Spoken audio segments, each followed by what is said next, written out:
नमस्कार, मैं हूं निरंजन कुमार। DWN न्यूज में आप सभी का स्वागत है। आज हम बात करेंगे हरियाणा विधानसभा चुनाव को लेकर के और ये जानने की कोशिश करेंगे कि हरियाणा के विधानसभा चुनाव में कांग्रेस पार्टी में किस नेता का टिकट बंटवारे में दबदबा रहा। दूसरी तरफ हम बात करेंगे अरविंद केजरीवाल को लेकर के, क्योंकि सुप्रीम कोर्ट ने उनको बेल दे दिया है, यानी कि उनको जमानत मिल गई है। तो उनको बेल मिल जाने से कांग्रेस पार्टी और बीजेपी में किसका सबसे ज़्यादा नुकसान होने वाला है, बनिया वोट बैंक जो है वो किसके पाले में जाएंगे, आज इसी पर चर्चा करेंगे। लेकिन सबसे पहले बात करना जरूरी है कांग्रेस पार्टी को लेकर के। कांग्रेस पार्टी जो है हरियाणा में 3 खेमों में बटा हुआ है। 3 बड़े कद्दावर नेता हैं जिनमें वर्चस्व की लड़ाई हमेशा से रहती है। और ये 3 नेता कौन है, ये सबसे पहले आप जान लीजिए। ये 3 नेता हैं भूपेंद्र हुड्डा, दूसरा है कुमारी सैलजा और तीसरा नेता जो हैं वो है रणदीप सुरजेवाला। ये 3 ऐसे नेता हैं जिनमें हमेशा तकरार रहता है। तो यहाँ यही देखना है कि इस विधानसभा के चुनाव में इन तीनों में से कौन ऐसा नेता है जिसका टिकट बंटवारे में सबसे ज़्यादा दबदबा रहा। तो देखिए, हरियाणा में विधानसभा की 90 सीटें हैं और इस 90 सीटों पर जो है चुनाव होना है। 5 अक्टूबर को इस पर वोट डाले जाएंगे और 8 अक्टूबर को नतीजे आएंगे। हरियाणा में इससे पहले भी कांग्रेस लंबे समय तक रूल कर चुकी है, सत्ता में रह चुकी है और एक बार फिर से बीजेपी को उखाड़ करके सत्ता में आने के लिए पूरी कोशिश कर रही है, पूरी मेहनत कर रही है। लेकिन टिकट बंटवारे में क्या हुआ, किसका दबदबा रहा, वो जानना जरूरी है। देखिए, हरियाणा में 90 विधानसभा सीटें हैं, जैसा कि मैंने आपको बताया है। और इस 90 विधानसभा सीट में 70 विधानसभा ऐसे थे जहां पर भूपेंद्र सिंह हुड्डा का दबदबा रहा है। भूपेंद्र सिंह हुड्डा ने अपने चहेते नेताओं को टिकट दिलवाने में कामयाब रहे। कांग्रेस के जो लोगों हैं उस पर 20 सीट ही बचे जिस पर कुमारी सैलजा या फिर रणदीप सुरजेवाला या फिर कांग्रेस के आला कमान ने अपने लोगों को उतारा। यानी कि जो जिनको लगा कि ये टिकट के दावेदार वाकई में है, उनको टिकट दिया गया।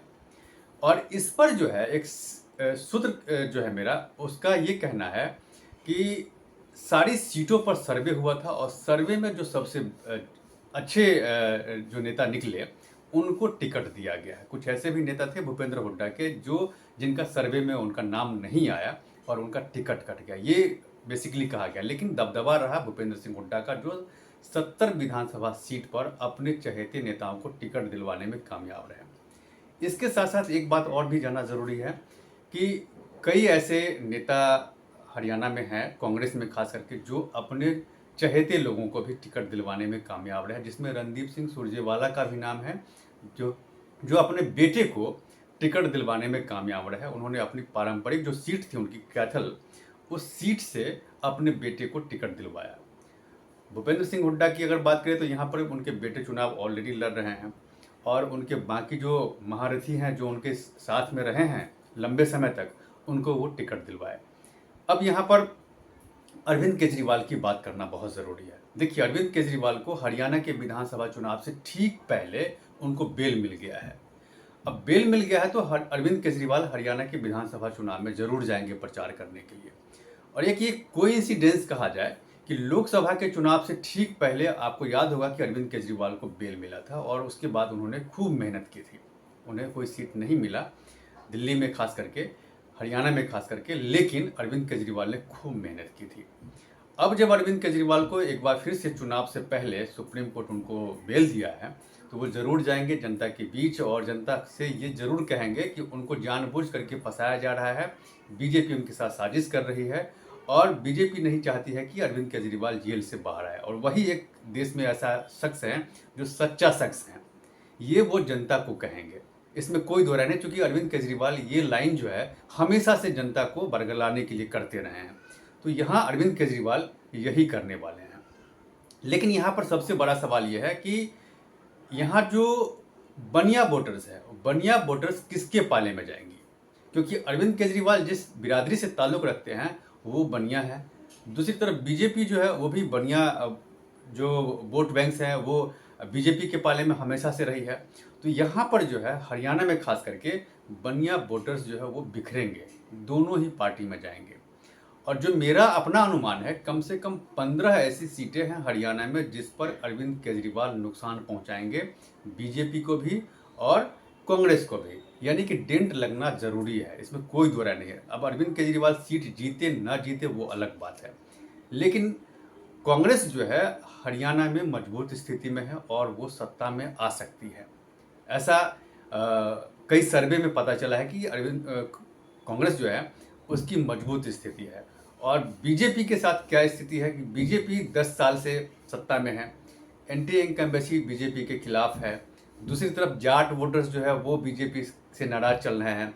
किसान आंदोलन जो हुआ था उससे कहीं ना कहीं जाट वोटर्स जो है वो नाराज हैं। इसके साथ साथ खाप पंचायत भी नाराज हैं।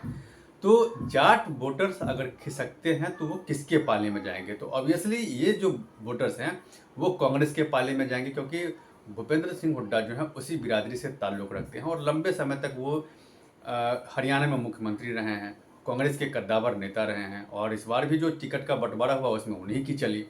तो जाट वोटर्स कहीं ना कहीं एक मुश्त जो है वो कांग्रेस के पाले में जाएगी। अब बाकी जो दलित हैं, दलित का वोटर्स भी बिखरने की पूरी संभावना है, क्योंकि मायावती भी वहाँ से चुनाव लड़ रही है, चंद्रशेखर आज़ाद भी गठबंधन के साथ चुनाव में लड़ रहे हैं।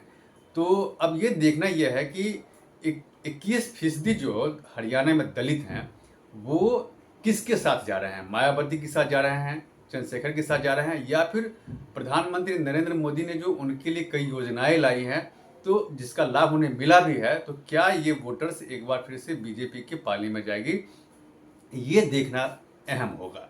यही सबसे बड़ी बात है। तो यहाँ पर क्या है कि बनिया वोटर्स बिखरेंगे, दोनों ही पार्टी के पास जाएंगे बनिया वोटर्स, और दलित वोटर्स का भी बिखराव होना है। अब देखना यह है कि जाट वोटर्स जो है एक मुश्त कांग्रेस के पाले में जाती है या नहीं जाती है। और दूसरी बात यह है कि अरविंद केजरीवाल कितनी सीटों पर कांग्रेस को और बीजेपी को नुकसान पहुंचा सकते हैं। दूसरी बात यह है कि देखिए, अरविंद केजरीवाल की जो आम आदमी पार्टी है वो और कांग्रेस अभी हाल तक जो है लग रहा था कि दोनों के बीच गठबंधन हो जाएगा, लेकिन ऐसा हुआ नहीं। बस 1-2 सीट के कारण गठबंधन नहीं हुआ, लेकिन गठबंधन नहीं होने से अब यह है कि नुकसान होना तय है। लेकिन एक ये भी फायदा है कि कांग्रेस हरियाणा में मजबूत स्थिति में है और वो अकेले चुनाव अगर लड़ रही है तो बहुत सोच समझ करके लड़ रही होगी, क्योंकि हरियाणा कांग्रेस के नेता को कहीं ना कहीं ये लगा होगा कि वो अकेले हरियाणा का विधानसभा चुनाव लड़ करके और जीत सकते हैं और मजबूत स्थिति में है। तो कमोबश जो टिकट जो मिला है कांग्रेस में, तो उन्हीं नेताओं को मिला है जो पिछले चुनाव में भी जीते थे और जो भूपेंद्र सिंह हुड्डा के खास रहे हैं, उनको टिकट इस बार भी दिया गया है। तो देखना यह है कि अब जो कैंपेनिंग होगी और उसके बाद चूंकि नॉमिनेशन का आखिरी दिन कल था, तो नॉमिनेशन ऑलमोस्ट सबका हो गया है। आखिरी समय में कांग्रेस ने अपने उम्मीदवारों के नाम का ऐलान किया था ताकि बवाल ज़्यादा ना हो, और कई अपने नेता जो है ना अपने बेटे को बेटी को भी टिकट दिलवाने में कामयाब रहे हैं। तब ये देखना ये है कि जब 5 अक्टूबर को जब वोटिंग होगी, उसके बाद 8 अक्टूबर को जब नतीजे आएंगे तो वो किसके पक्ष में जाते हैं? क्या वो एक मुश्त कांग्रेस के पाले में जाते हैं या फिर बीजेपी के पास जाते हैं, या फिर वोटों का बंटवारा होगा और किसी को भी बहुमत नहीं मिलेगी? अब इस पर मेरी नज़र बनी हुई है, आप मेरे साथ बने रहें। और अब तक अगर आपने मेरे इस यूट्यूब मंच को सब्सक्राइब नहीं किया है तो प्लीज़ सबसे पहले आप मेरे इस यूट्यूब मंच को सब्सक्राइब कीजिए, लाइक शेयर और कमेंट जरूर कीजिए। इसमें एक कमेंट बॉक्स है जहां जाकर के आप हरियाणा विधानसभा चुनाव से रिलेटेड अपने सवाल कर सकते हैं, जिसका जवाब मैं आपको दूंगा। और हरियाणा की हर खबर जानने के लिए आप मेरे साथ सीधा जुड़िए और मुझे सब्सक्राइब कीजिए। Thank you.